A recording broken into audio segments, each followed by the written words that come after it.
Welcome back to the Forensics Detailing channel. In this updated machine polishing guide, we're going to go through all the equipment you need and the step-by-step processes in order for you to machine polish your car to a really good standard.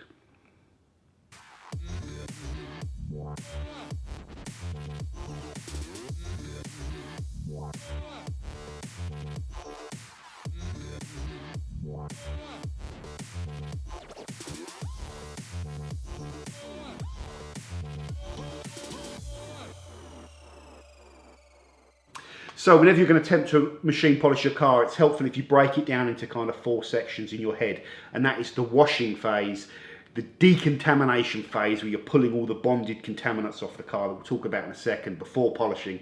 Then the actual machine polishing phase.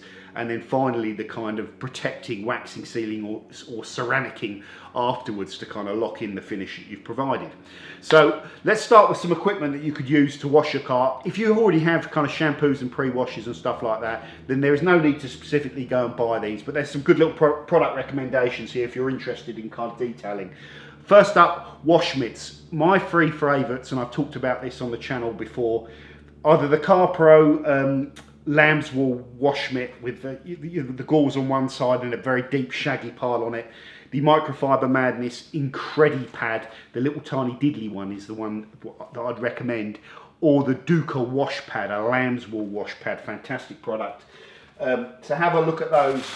And to accompany your main kind of wash mitt, these kind of cheap Amazon or eBay ones, as I describe them, that are actually pretty decent tools. Certainly decent in terms of lasting forever, and great little tools for doing all the dirty jobs like wheels and the lower trims where you don't really want to heavily soil your kind of main mitt. So I'll stick a link for these in as well. They're about £1.50 each, so I'll just buy a load of them. In terms of the process, well, everyone's going to do this slightly differently, guys, but I would suggest you pre-wash your car, covering it an appropriate pre-wash. And Built Hamber Auto Foam, I've recommended it many times on the channel. It's just a powerful pre-wash that you don't really need to leave there to soak for ages, you know, for it to have an impact. So you can use it very rapidly, shorter dwell times, and blast it off, and you'll see the impacts on the kind of road film. Gets the car really clean, so it's a great one. We'll be doing a shootout comparison on loads of snow foam options soon, but for the time being, Built Hamber Auto Foam. In terms of shampoos, I'm sure you've already got one and it will be decent. Auto Wash, again, because I've got the Built Hamber here, is a very good cleaning shampoo, and I'm in the middle of filming another big shampoo comparison video as well. We're going to look at more, but I love this Auto Wash stuff. Worth having a little mention of the Meguiar's Wash Plus, the abrasive shampoo that I've done a separate review on. Because of the abrasives in the detergent, it makes it quite a good preparation style product. Really useful, this stuff is. So maybe consider that, but it's not an optional consideration. Watch the review to see what I say about it. As well as all your wash media, guys, you are going to need some detail brushes. You're probably going to need hog's hair brushes, the stiffer kind of more aggressive ones, especially on dirty cars where you need to poke at the dirt a little bit more in the crevices to shift it out. I love this Detail Factory one. Once I've got the car clean, I kind of prefer using this. Or if it's a high-end car where there's certain kind of exterior bits that you really want to handle gently, this is a kind of unique brush which I love. I might look at the Detail Factory hog's hair brushes. I've been so impressed with this. This is done it's been used, I've had it 6 months. It's been used about 50 times and it's still like it's brand new, which is a sign of a good quality. These, pretty much the first time you soak them in the bucket, they'll cost 3 or 4 quid. You know, the quality's not there. This one, for example, the wooden stick will shrink or expand when it's in there, and the glue will crack and the hairs will fall out, but they're so cheap, they're still kind of quite good. So I'll do a little bit more on hog's hair brushes as the channel goes on, but get yourself some detail brushes if you're doing this. And when you are washing your car for a preparation for machine polish, as well as getting every single panel very clean and paying a lot of attention to the lower panels, pay a lot of attention to your brushwork, guys, because there is dirt stuck in those crevices, sometimes around the rear kind of rear glass on cars, or just underneath the rubber seals on the door frames. And if you don't get all that dirt out when you're polishing, you could hit it and pull it out, and then it's sort of, you're grinding that dirt over the paintwork. So it's a very important step to have those brushes and use them. Spend your time to really deep clean. It was a YouTube cliche, that word, deep clean or super clean your car, but really get it spotlessly clean with all the grit and grime out of all of the little areas and around the badges. Very important. Let's move on to decontamination now. The next step in this process, guys, the decontamination. I love that word. It's got like, it always reminds me, when people talk about fallout, it always reminds me like of nuclear strikes and all that sort of stuff. Decontamination. We know that cars get covered in certain types of contaminants or dirt, if you want to call them that, that are not removed by the wash process. So fallout is the main one for me, from the brakes building up on the lower panels behind all the wheels. But also kind of tar around the tyre areas as well that gets flicked onto the side, sap and all that sort of stuff. Now, we've talked about decontamination many times. There are two sides to decontamination: chemical decontamination and physical decontamination with kind of abrasive clays which shear or pull those contaminants out of the paintwork. Let's talk about chemical decontamination first. There are two types of chemical decontamination products. The first type is the tar and glue remover. The second type is the fallout remover. The tar and glue removers are there to remove tar and glue. Tar spots are quite common on cars as well. Glue less so, but it's for all those types of sticky contaminations that are not water soluble, that you need a kind of mineral spirit type solvent to use. Always follow the specific instructions for your tar and glue remover. This is the AM tar one here, which I think is quite safe but still quite potent. You know, it's the big tar spots that you want them to kind of, when your car's covered in them, where you kind of want that extra potency. But you need to be careful with the potency of these, and you need to be careful with leaving solvents on cars, especially when there is heat in that clear coat on those panels on sunny days.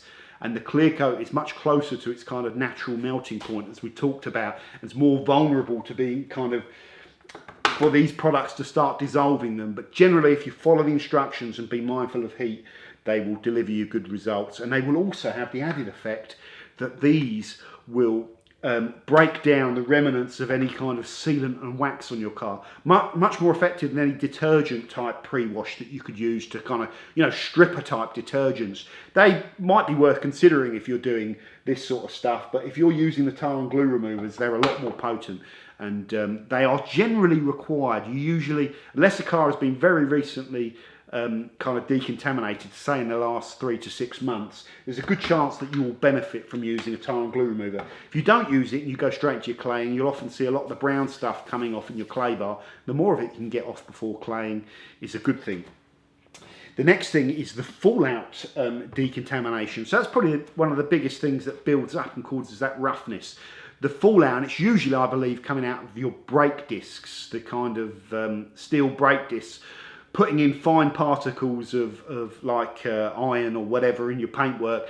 That rusts and lodges itself into the paintwork, and it doesn't come off through washing. These particular products dissolve the rust layer on the surface of those iron particles, which dislodges them out of the paintwork, and they do help. Some people argue you can skip all this chemical decontamination, go straight into the clay barring decontamination, because it's more aggressive and you'll get it all off that way. I can understand that if you're really under time constraints, but I think these products actually help you, and they also help you kind of, the more you can get off, the less you've got to braid off and drag over all the paintwork, which I just think is a better thing. I think they help you do a more thorough job, but you could look to skip them. Now, the important thing, the actual physical decontamination with either clay bar or clay cloth. So I have down here a clay cloth, and I have down here some clay bars, the Built Hamber range of clay bars, which are well priced and they're good. And anything Built Hamber make is good. So with Built Hamber, you have soft, medium, and kind of regular. I can never remember if medium is or regular, which one's their most aggressive. Typically, for most types of decontamination on a car, light to medium decontamination, their white, soft clay bar is more than adequate. Good level of kind of aggression. Their medium one, which, if that's the middle one, it's not the regular one, forgive me. Their medium one you would use for heavier contamination. And their most aggressive one you might want to use if you've got the worst type of contamination on the car, which is overspray, which really sticks in and is hard to get off even with these clay cloths. So a really aggressive clay bar generally for overspray. Now with claying, we've talked about that a lot on the video. You are under time constraints here. You could spend 4 hours claying a heavily contaminated car with these clay bars if you want to. Most people will probably spend closer to an hour. The thing with it is you need to spend the time on each bit of the panel and make sure you do it properly. I know it's easily said. We've got to carry on flying through this video, so I don't want to get stuck into the whole subject of claying. These clay cloths are pretty formidable in lots of ways, especially if you're trying to do all of this machine polishing process in one day. They allow you to get over the panels rapidly. That is the advantage of them. When you have rough feeling panels, you get these all kind of lubed up and you wipe them over the panel. You have to do more passes with this to get the same amount of contamination off as the clay, but the surface area of the clay cloth is a lot bigger, so you kind of cover more ground. You can definitely get around a car a lot quicker with these clay cloths. The danger is you don't get as much contamination out, and we'll do more videos on clay cloths versus clay bars. I think clay cloths are kind of pretty awesome in certain scenarios. So you could explore that particular option. So clay bars and clay cloths.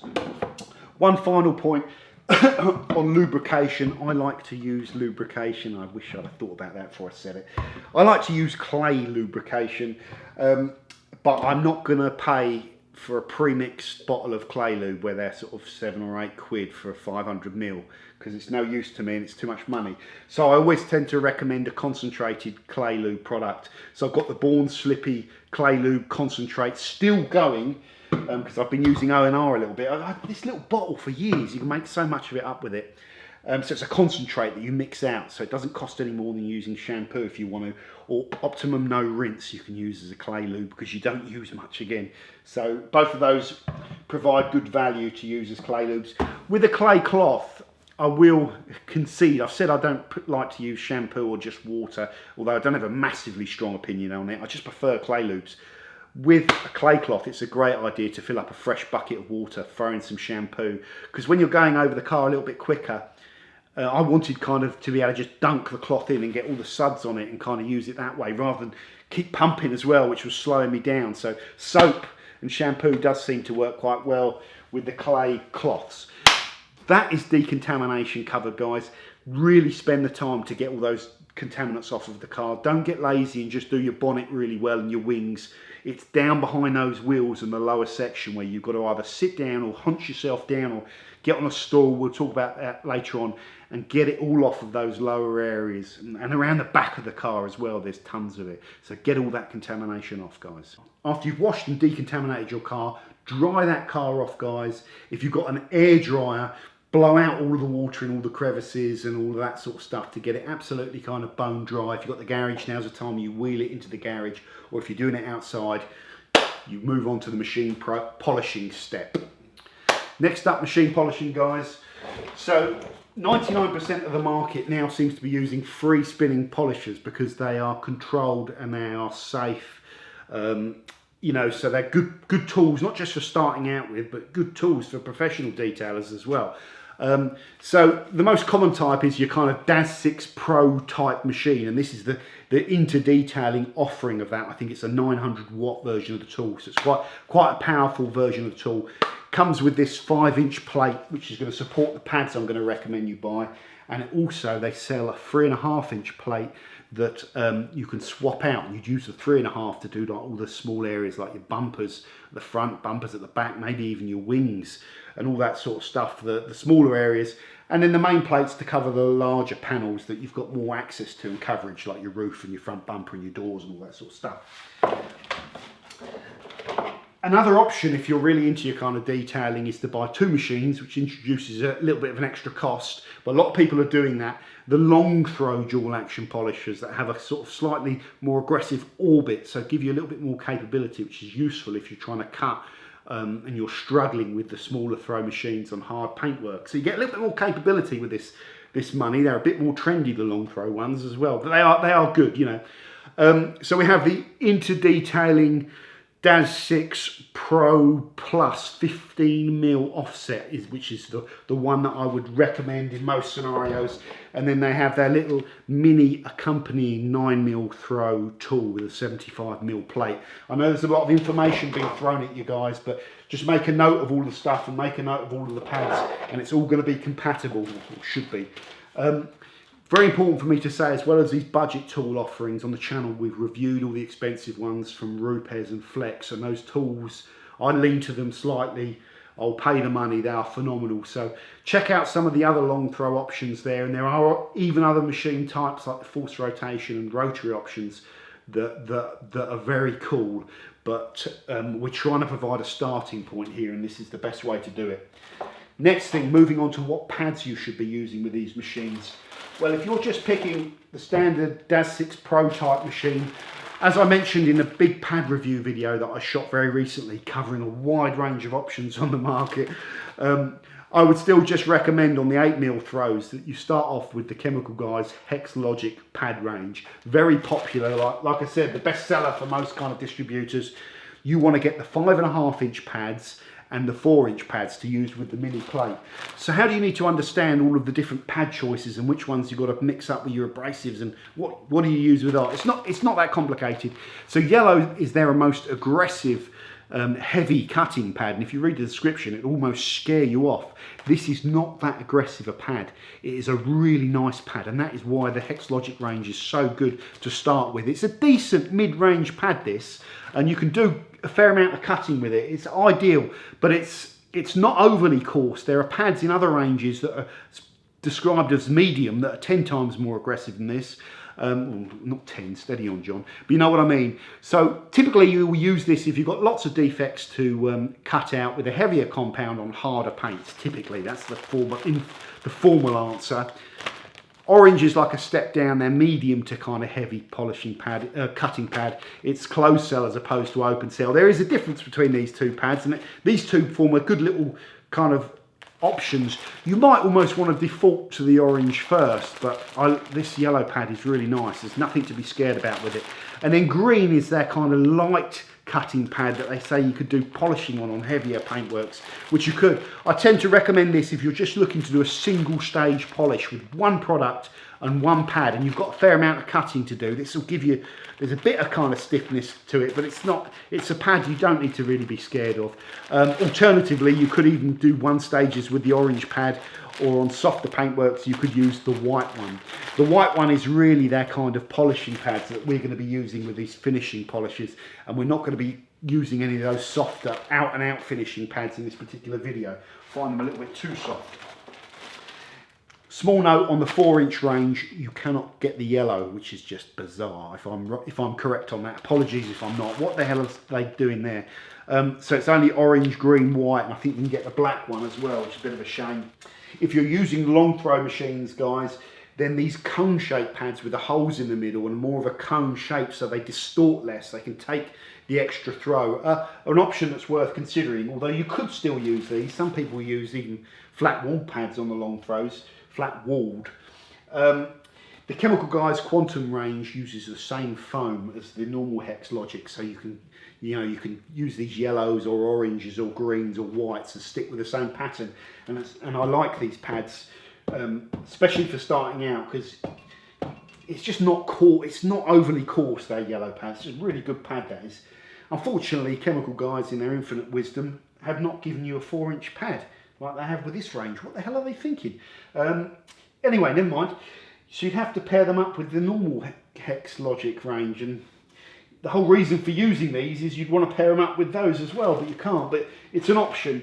So just for that reason, I'm going to mention some alternative pad ranges which I think are really good as well. The Buff and Shine Euro Tech cones, or either the Rupes kind of foam cone pad ranges, because they both do the smaller size and the larger size.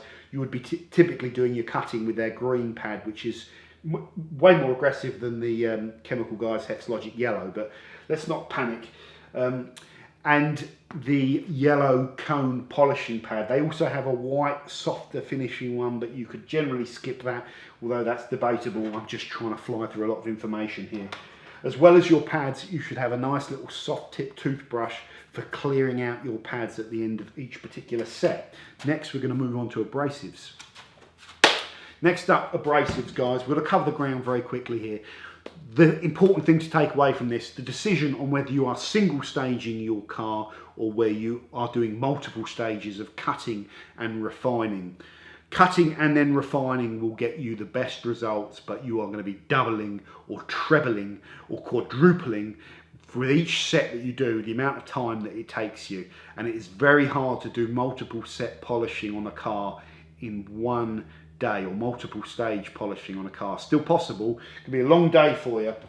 If you are setting yourself a time limit of 1 day, I think with all the decontamination and polish and washing and all that sort of stuff, and then sealing at the end, realistically, guys, you're going to either be looking at one stage or just cut and finish with one set each, but even that's pushing it.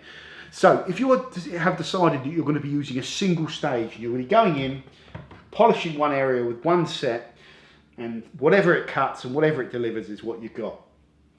There are some mid-range products here that I think you should check out. We've talked about Shampoo S20 Black, very thick, nice, oily, easy product to kind of use and work, and it won't, you know, all these modern abrasives now, the main difference is the polishers would used to dictate to you when you had to stop polishing because they would start drying up or they'd start dusting up or something like that. Now you could almost just keep going for ridiculous amounts of time. You don't always want to. That's the biggest difference with these abrasives, as well as the quality of what they can deliver. So they are quality products. So Shampoo S20 Black is a nice, thick, kind of oily one-step product that you can get great results with. Sonax Perfect Finish feels lighter when you use it, a little bit easier to wipe off the panel.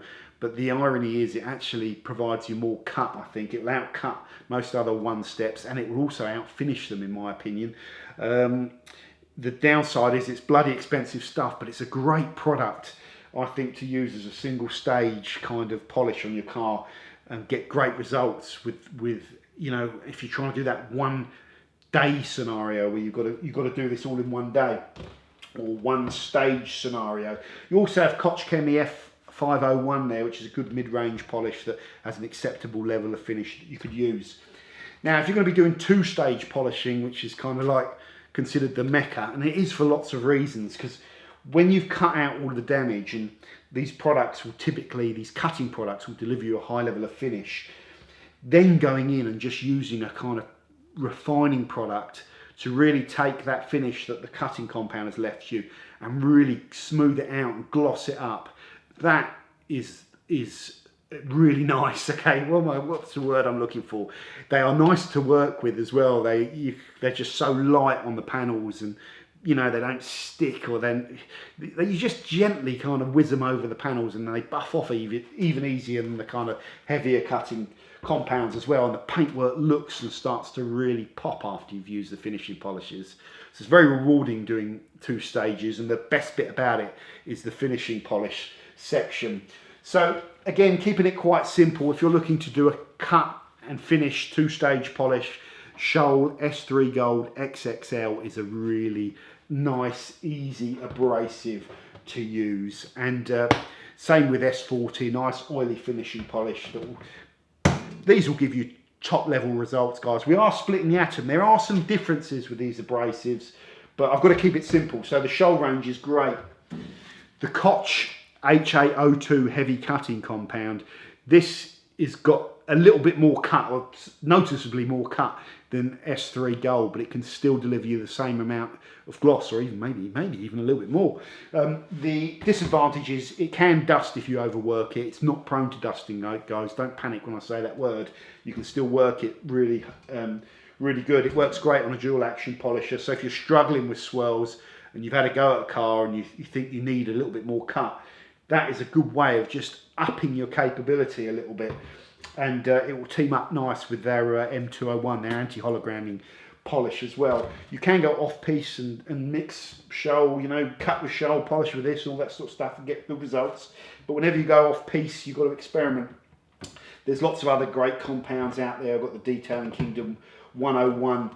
I want to just quickly mention that I think the Menzerner finishing products are really good as finishing polishes, because you get two good little options here.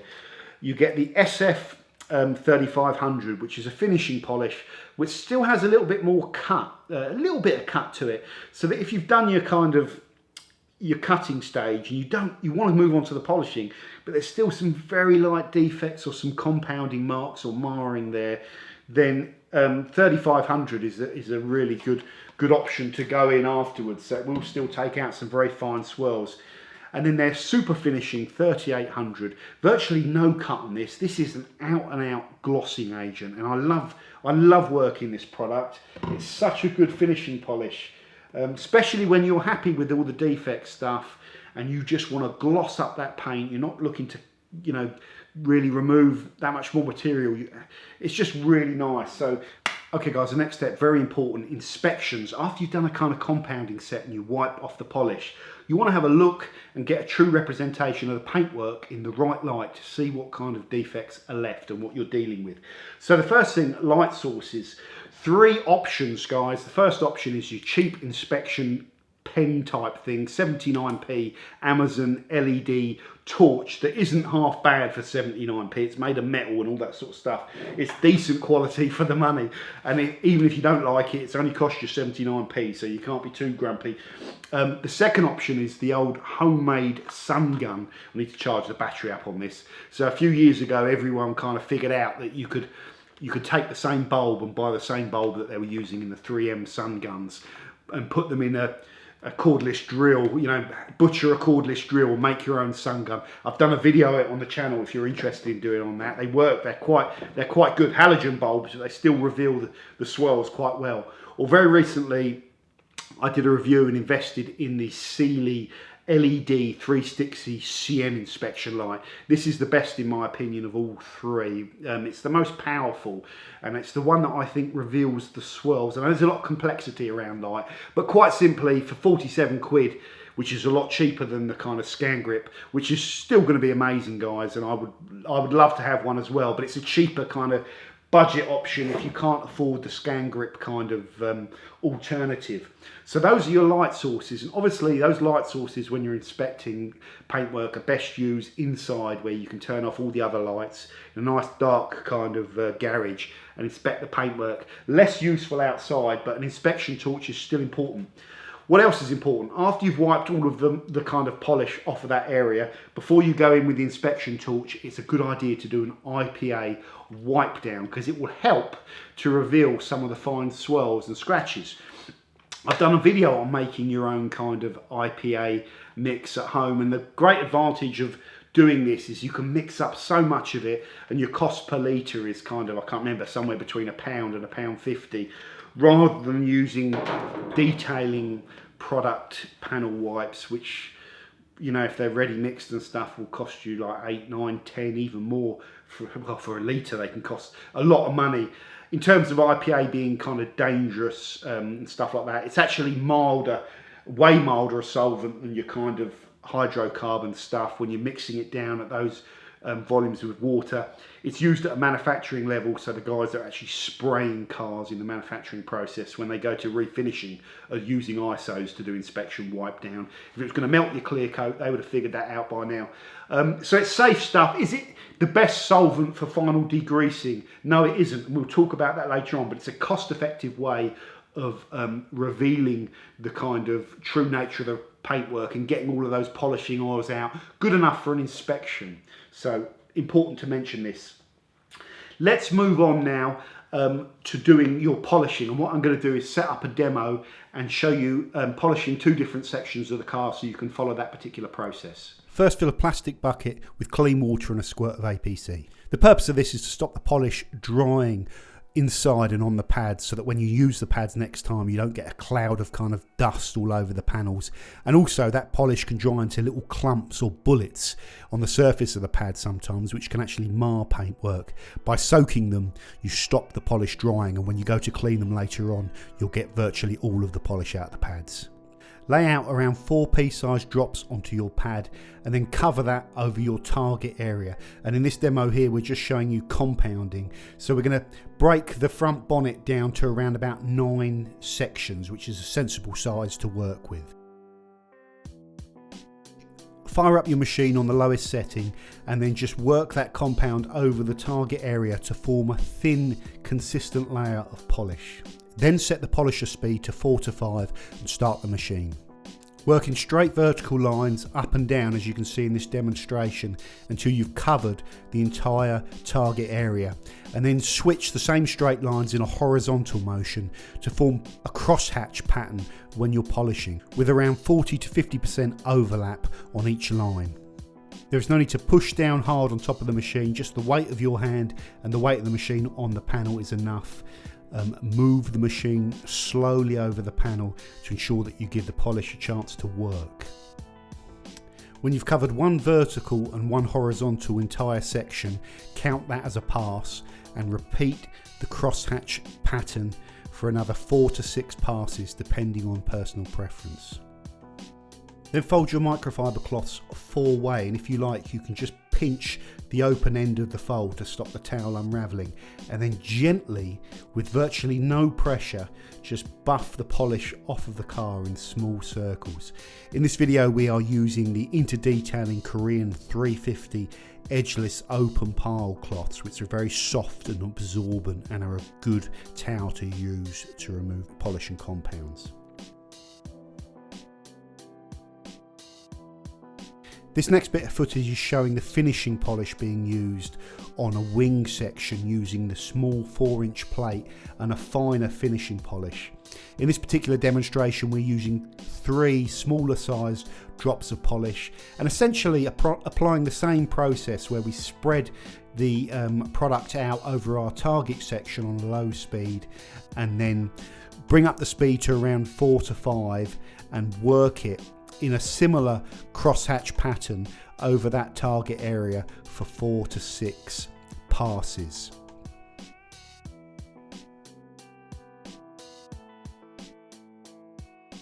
If you're doing a 2-stage compound and polish, then the norm is to go around the car first, doing all your cutting and getting the paintwork defect level to where you're happy with, and then once that's done, going back around the car again, doing your finishing polish sets.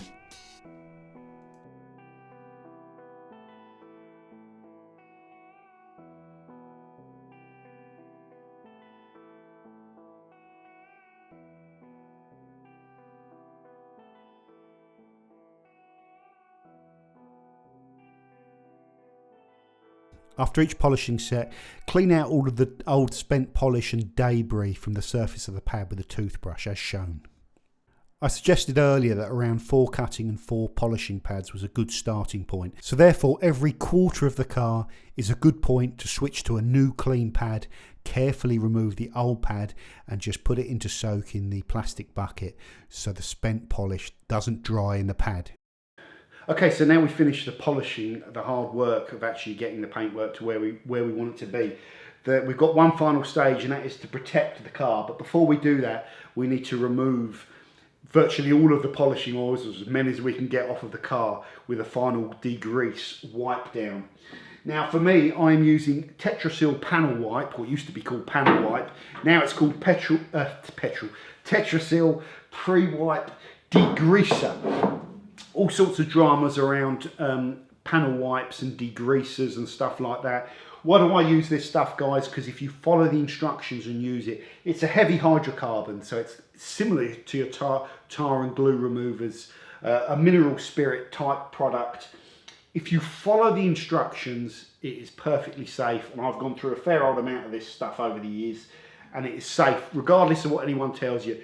It also costs about 11 to 12 quid for 5 litres of it, so it's extremely cost effective. There are other ones on the market, and I'm into this enough to kind of want to go and try those, as long as they are sensibly priced. So sensibly priced for a relatively simple solvent, in my head, 5 litres would not be more than 25 quid. So if it doesn't meet that criteria, I don't use it. When I say use them properly, the most important thing is that when you use them on cool panels, okay? That is very important. Like I might have mentioned earlier on, when the car is outside in baking hot sunlight, it raises the temperature of the clear coat quite a lot. When the temperature of the clear coat is raised, it is closer to its natural melting point, and it's much more susceptible to being dissolved, damaged by solvents. So that's the first thing, is to make sure it's cool. The second thing is when you apply these products, I use now the paintwork is perfected, although it won't be perfect, but now you've done all this time polishing it, I'm quite careful and mindful about what I am now doing before I get that protection on. In terms of using them, guys, I'll decant some of the panel wipe degreaser, and I'll use these inter-detailing soft Korean applicator pads that are basically like the buffing cloths, but in an applicator pad. The alternative, the normal Terry microfiber applicator pads, can be a little bit stiff and rougher, and I just trust them less. So I just like these, and they're not particularly expensive. I would suggest you get at least 5 of them. I will then spritz or spray quite a lot of the panel wipe over this pad to saturate it. I don't want to just put one spray, because if I just put one spray, a lot of the fibres in the microfiber are going to be absorbing the oil and pulling it up when I buff it over there, and then I'm going to be transferring that when I go on to the next panel. So I want to saturate this with the product, so it's just applying the degreaser over to a section of the panel, let's say a quarter of the bonnet at a time. Once it's applied and I've got a film of the degreaser over the panel, I'll literally count to 10-20 seconds, and then I'll just buff it all off. So what this product does is it's going to break down the oils and kind of mix with the oils, and then you're going to kind of mop all of that liquid up and take the oils off of the panel.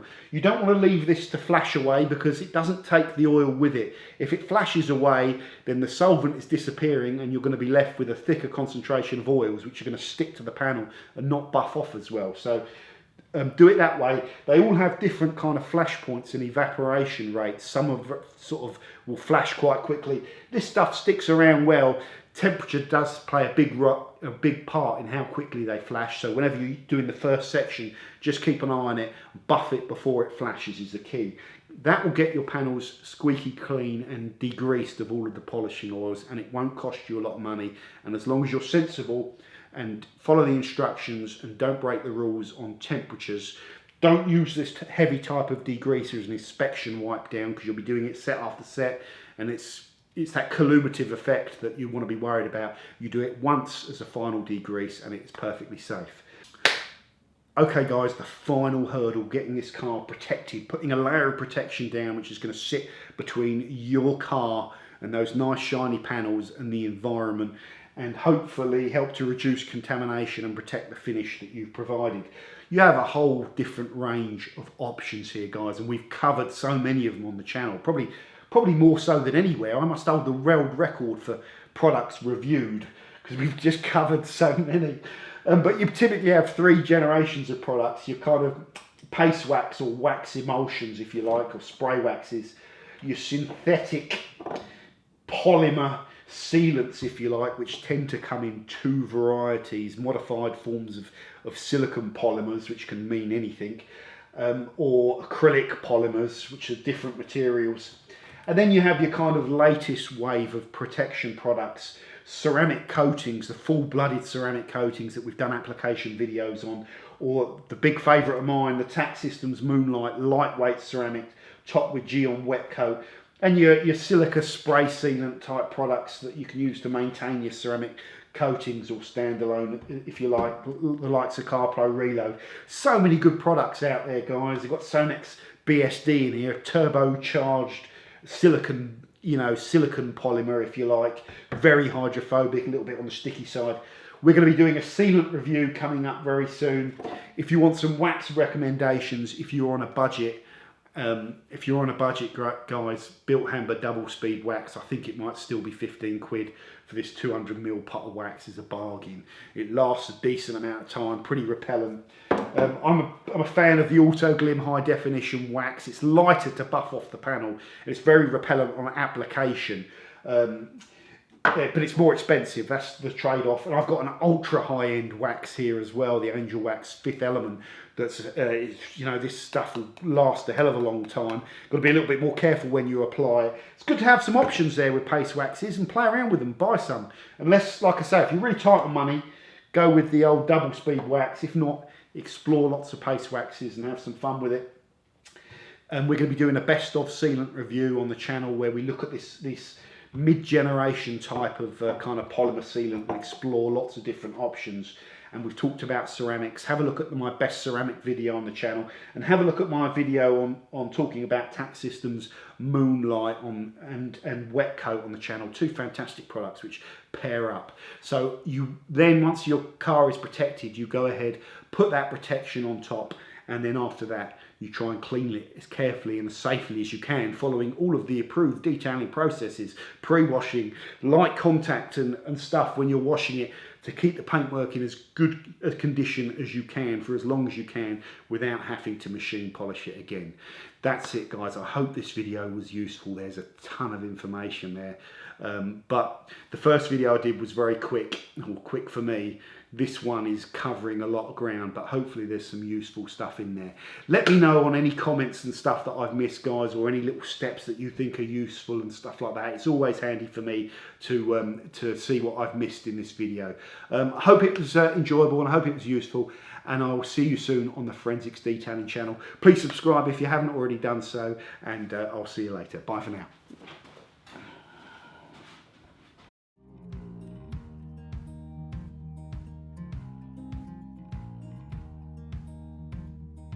Holding on to what I knew, but the moment's gone. Where was I when